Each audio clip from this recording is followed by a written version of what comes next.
72-এর সংবিধান মোতাবেক তো শেখ হাসিনা এখনো প্রধানমন্ত্রী। শেখ হাসিনা যে পদত্যাগ করে নাই এই কথা বলছে না, আপনারা শুনেন নাই? শেখ হাসিনা বলছে কিনা যে আমি পদত্যাগ করি নাই? চুপ্পু বলছে কিনা যে আমি পদত্যাগপত্র পাই নাই? বলছে? তাহলে যিনি পদত্যাগ করেছেন আর যিনি পদত্যাগ, যার কাছে পদত্যাগপত্র দেওয়া হয়েছে, দুজনই বলেছেন না আমরা এটা পাই নাই, আমি করি নাই। তাহলে 72-এর সংবিধান এবং 24-এর ডামি নির্বাচন মোতাবেক এখন পর্যন্ত মাননীয় প্রধানমন্ত্রী কে?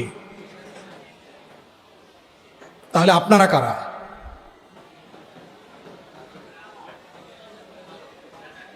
সংসদে যারা বসে আছেন আপনারা কারা?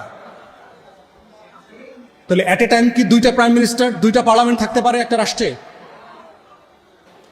তাহলে বিএনপি বর্তমান শাসক গোষ্ঠী সংবিধানের নামে আগুন নিয়ে খেলছেন, আপনারা আগুন নিয়ে খেলছেন রীতিমতো।